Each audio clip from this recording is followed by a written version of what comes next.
Hey, what's up guys, it's Kelly. I've decided to do a reading vlog of my experience reading House of Earth and Blood. That's what it's called, right? House of Earth and Blood, yeah. The first book in the Crescent City series by Sarah J Maas. As you guys can hear, I'm sick. So I'm gonna look gross, I'm gonna sound terrible, but I wanted to capture all of my first reactions to reading this book. So I'm hoping to vlog the whole experience. I'm so excited for this book. It's been it's been almost a year since she announced it, because originally it was supposed to be out at the end of last year. So it's been a long ass time that I've been waiting for this book, and I am so happy to have it in my hands. 2019, we had to go the whole damn year with no new Sarah J Maas book, so I am so excited to be starting this and taking you guys on this journey with me.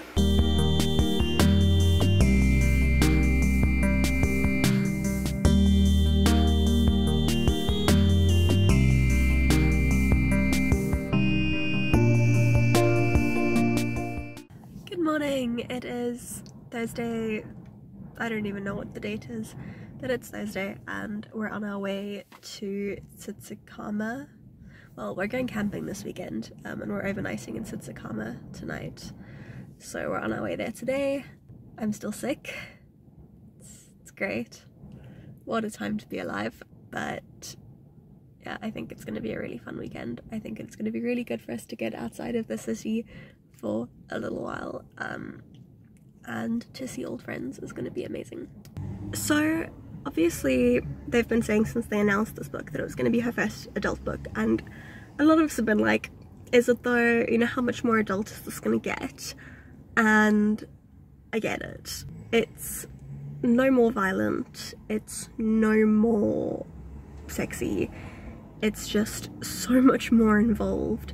Like, from the first couple of pages, I just went, this feels like an adult high fantasy novel. Where with something like Throne of Glass, by the time we got to, I'd say, like Queen of Shadows, it was starting to feel like an adult series, you know, all of the like intermingling plot lines, and I felt like it was complex enough to kind of be deserving of being considered on par with adult high fantasy, but it still started off very much as a teen series, and the way that it built was very much like a teen series, you know, things were kind of introduced to us slowly, and everything was set up in a way that made it kind of easier for people to understand who normally read YA fantasy rather than adult fantasy. But it was kind of built up to be that level of complexity that I think differentiates kind of adult fantasy from YA fantasy. Whereas this just from the get-go threw you into the world, threw you into the magic system and the political system, and expected you to just keep up and follow along, which I have thoroughly been enjoying. What I will say about that though is I think that some of her readers are going to struggle. Obviously she has a lot of readers who are fantasy fans, just in general, who read both YA and adult fantasy, who enjoy both YA and adult fantasy, but a lot of YA fantasy fans are not also adult fantasy fans, and I think that some of her fans are going to struggle with this because it is a lot to take in. There is a lot to think about, there's a lot of things to keep in your head, there's a lot of plot points to keep going, and a lot of things to remember, like all the different races and classes of beings and the way that they all fit into this political system, and it's intense, but I'm enjoying it so much. It's so good. It's even better than I expected. Like, I am enthralled by it. I'm so astounded by like how exceptional it is and how mature it is, and just it's so good. I also feel like she, and I'm sure it's been intentional, she's opened herself up to a lot of fan theorizing and a lot of almost Easter eggs. Like, one of the characters is the son of the Autumn King, and as a result of that has red hair and fire magic, and his mother has given him like shadow walking abilities. He can manipulate shadows, he can walk through shadows. Wonder who that could be referring to. It definitely takes place in an Earth-like world. I mean, one of the places is called Pangera, and they often refer to the world as Midgard, which obviously is the word for Earth in Norse mythology. It seems like it's kind of Earth, and all the magical beings came to Earth through a rift from their world. So I'm thinking that there is some sort of link to the other series, which kind of makes sense because we saw the Crescent City Easter egg in Kingdom of Ash, so it makes sense that there would be like a link. So far, I mean, I'm 325 pages in, so far it's a lot less Fae focused than her others. The main character is only half Fae and at this point doesn't really have any powers, and the love interest is an angel. So yeah, I'm not always super on board with angel romance, to be honest. I find angel stuff a little weird, but also I'm here for this. Like, I ship this hard. And also I like the fallen angel mythology, so I've really enjoyed how she's done that, like this legion of angels that have fallen. And I like the way that she's taken that like religious significance and used it in a way that suits the world. I think it was done very cleverly. So I do generally enjoy reading about like fallen angel lore. It's one of the reasons I like the Blue Blood series, which is a vampire series, but they're fallen angels who have become vampires, which I think was cool. Yeah, so there's just a lot of like interesting things to think about, and I definitely think that it's very obviously like she was wanting to make people think about this and wanting to make people talk about it and talk about the fact that it's related to the other series, I think. Also, I'm really enjoying the more like urban setting. So it takes place in, you know, a big city with like skyscrapers, and they have cars, they have phones, they have TVs. Humans, fae, angels, witches, demons, shapeshifters, werewolves are all, you know, kind of coexisting. I wouldn't say peacefully, but they are coexisting, and it is very much like, it's an urban setting, it's a big city life, but with this high fantasy storyline, and I'm thoroughly enjoying that. I feel like high fantasy to so many people is so inaccessible because they don't want to read about like this medieval setting. This, although I would still say, is like high fantasy in its complexity and story structure and its plot and the way that the magic system works and all of that, it still has that level of accessibility because it's still, although it's very different, is still a world that we can kind of recognise. So although I did say I think it'll be more difficult for some of her fans to read and enjoy this because they're not necessarily fantasy fans, they're like YA fantasy fans, I think using that element as like a bridging gap will be helpful. So I'm very interested to see what the reviews for this book are like.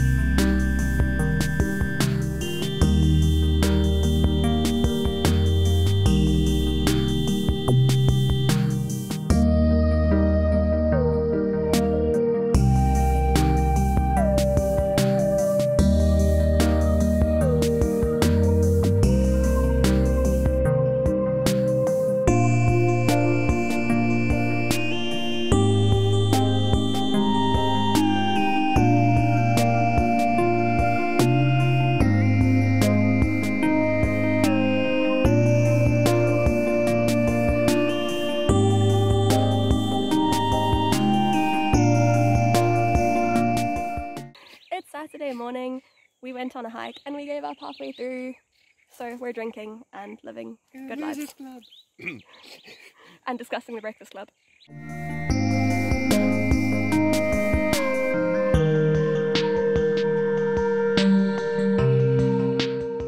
she's busy describing an alpha hole, which is a term she's using quite a lot throughout the book, and the description she's given of it is basically every other Sarah J Maas hero ever, but phrased in a way that makes them sound like a dick instead of making them sound like a heartthrob. And I am choosing to believe that she's being very self-aware and meta and laughing at herself, but I found it greatly amusing. And they were roommates. I'm on page 609 and I'm just all kinds of shook right now. Things were going places that I was really a fan of. But damn, the romance was finally going somewhere, and I was all on board with it. And that all went to shit.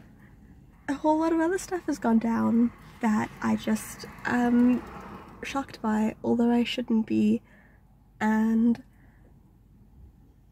I feel like they've solved everything, but also there's 200 pages left of the book. I'm hoping she's going to use those 200 pages to make everything better, but I feel like she's going to use them to make it worse. So the kind of formula of the romance does feel very Faceand-esque. Like, they're both, most of their flirting has been pretending to hate each other, but actually they're both just like constantly ridiculously turned on by the other person.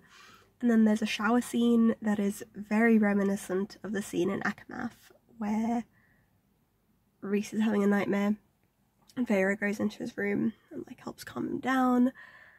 And then there's a couch scene which is very reminiscent in some ways of the inn scene in Akamath. And like, it's a good time, right? It's been a really good time.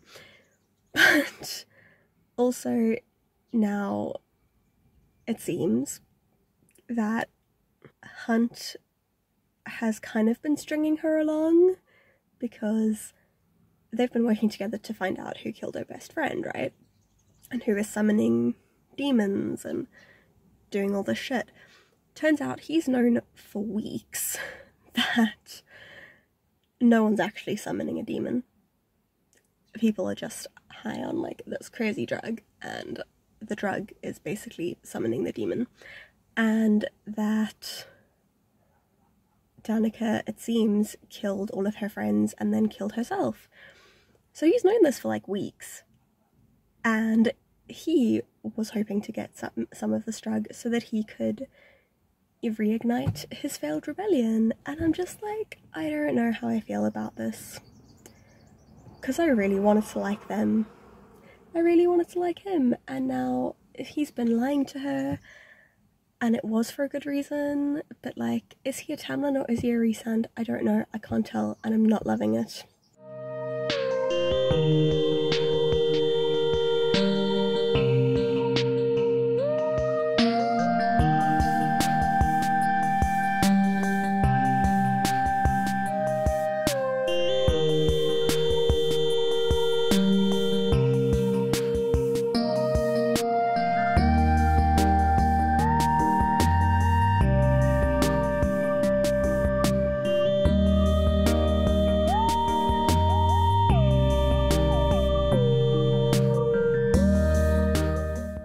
I'm like 80 pages from the end, and boy oh boy is shit going down. Okay, so they've been looking for Luna's horn all this time as well, right? Because they thought it would help them kind of solve the case. And Bryce's brother was looking for it because her dad wants it, but also they kind of don't want to give it to the dad, and they just want to restore it to the temple, blah blah blah. Then they found out that Danica had stolen it, and from the point that we found out Danica had stolen it, I was like, she definitely gave it to Bryce. Bryce might not know that she has it, but she has it. And I was just remembering the part at the beginning of the book where Danica comes in and stashes all of her shit in the antique shop, and I was like, it's there. It's like Bryce never mentions her sword or any of the stuff that she stashed there, so like it's still there in the shop, I'm pretty sure. And I'm like pretty sure that she put this horn in as well. So I was right. I mean, Danica did give Bryce the horn, but bitch just tattooed it into her friend. I knew that there was going to be something significant about the tattoo because it's just mentioned like way too often, but I was not expecting it to be the horn. So Bryce, now that she bears the tattoo, is the horn? Yeah. And then Micah, Archangel, Governor, the big cheese, is like the baddest of bad guys. He was definitely like scummy. He was super scummy, but like wasn't expecting him to be just, you know, flat out evil. So that was fun. And he has blown magic into Bryce, which now is the equivalent of blowing the horn, and it's opened a portal to hell. So the next 80 pages are going to be very interesting. So fun times. He didn't just open a portal to hell, he opened a portal to hell in every portal gate the city has, which I think is 7. 7 portals to hell. Just chillin'. Just chillin'. So I am finished House of Earth and Blood, and boy, what a ride. I don't even know how to talk about the last like 100 pages of that book. Just so much happened. So I was not expecting Bryce to be the like major, awesome, amazing, powerful, starborn heir. Like I knew that she definitely had to have something special. I knew that we were going to discover that she had like some giant cache of like untapped power. Wasn't expecting it to be that, but I mean it worked, and the way that she closed all the gates was pretty cool, and the way that she made the drop was really cool. Like it was so important to her to do it with Danica, and then for most of the book you kind of expect that at some point she's going to do it and it'll be with Hunt, right? But I thought it was really cool that she found a way to make it be with Danica. I don't know if it felt a bit wish fulfillment-y. So here's the thing I like about Sarah J Maas. She does do things that are wish fulfillment-y. Like, let's be honest, she does. She knows how to please her fans. But also, she very rarely does something and the reason is just like, because magic. She's very good at creating like legit reasons for things happening and creating kind of believable scenarios for the thing to happen. I have a feeling she reverse engineers it. I'm pretty sure she goes, okay, I want this thing to happen, so like how do I make this happen in a logical way that doesn't make it seem like I was just like, hey, they can do anything because magic. Because I think that there's that temptation in fantasy. So she definitely has a focus on like making sure that the magic system and the law used kind of backs up whatever it is that she wants to do, which is great because magic is lazy. I use it all the time, but it's lazy. So I really like that she makes such an effort to fully develop situations and scenarios and work out all the kinks and just make it work rather than just doing something. So yeah, I thought that the way that Danica got to be involved in the drop was really cool. Although I didn't like her at all, like the fact that we spent most of the book searching for Danica's murderer, I was like, I don't really care. And I didn't like Danica. I was okay when she died. The more we found out about her, the more I didn't like her. I just found her very, very annoying. Also, just as a side note, I do not like Bryce's mom. Like, I get that she's worried about her child and stuff, but she is very critical and, like, not a fan at all. I feel like we're supposed to like her, and I really did not. That's not the way you speak to your child. I did kind of feel like the final battle scene didn't feel super high stakes, which I guess is fine. It's the first book in the series, so if this felt like the big battle to end all battles, then where do you go from there, right? From when it started and how intense the problem with the demons seemed, I was literally just imagining like this black swarm of demons flying everywhere. It felt, because of how I imagined it, it felt like the whole thing got resolved very quickly.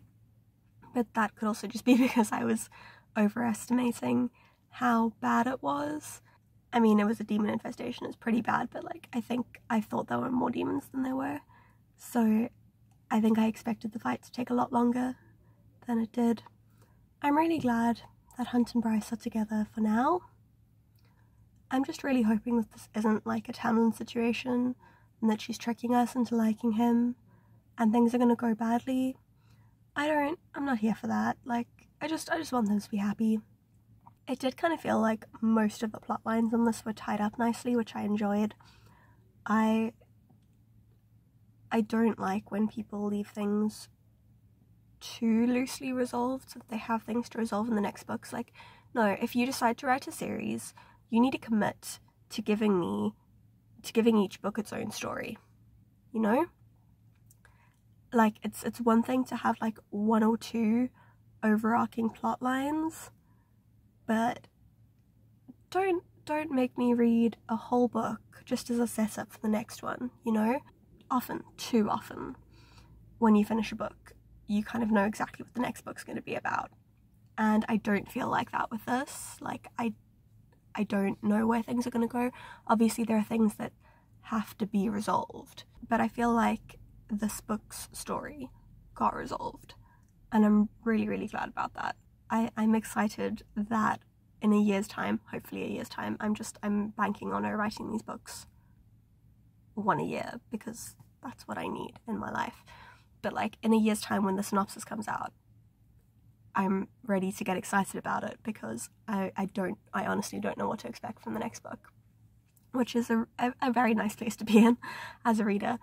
I want more because I love the world and I'm enjoying the characters, but I don't want more because I feel like I've been cheated into needing the next book. Like, cliffhangers, I get that they're good for suspense, but also no one needs them, you know? We don't need them. So I feel like at this point I'm just rambling. I hope you've enjoyed watching this. It's my first time doing like a reading vlog of a book. I definitely want to do more of these, so please let me know if you enjoyed it. Please let me know how I can improve. And yeah, if you did enjoy this, then please don't forget to give it a thumbs up and subscribe to my channel, and I'll see you all again very soon. Bye!